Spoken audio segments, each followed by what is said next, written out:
বাংলাদেশবাসী, আমি একটি ভিডিওতে দেখতে পারলাম ডক্টর ইউনূস সাহেব বোধকরি বলেছেন বাংলাদেশে যেন একজন ভিক্ষুক না থাকে।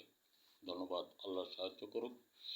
তবে বাংলাদেশে ভিক্ষুক সংখ্যার মধ্যে যদি কোনো যোগ্যতাপূর্ণবান সন্ততি থাকে তাদের সরকারি চাকরি করবানোর জন্য আমি দেশবাসী সহ ডক্টর ইউনূস সাহেবকে অনুরোধ করছি।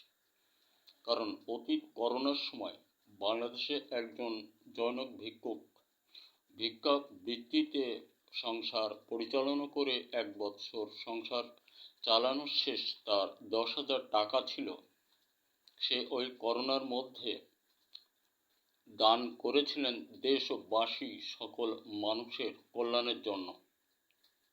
বোধ করি এই টাকাটাও চাটকেরা তৎকালীন সময় চেটেছিলেন। ওদিকে যাব না, তবে আমার এটাই বিশেষ অনুরোধ সমগ্র জাতির কাছে।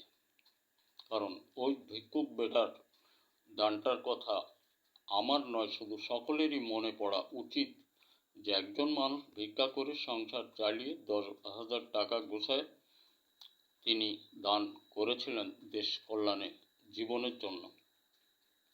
সকলের কাছে এটা আমার মিনতি।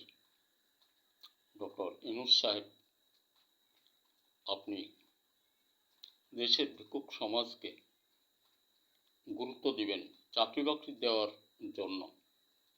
আর দেশবাসী সকলেই আমরা উপস্থিত সরকার ইউনূস সাহেবকে সহযোগ দেই দেশ সুন্দরের দিকে অগ্রগতি বাড়াবার জন্য। আর দেশময় ছেলেমেয়েরা সকলেই নিজের হাতে কাজ রেখো, সেটা তৈরি আবিষ্কার হয়ে যাবে। ধন্যবাদ।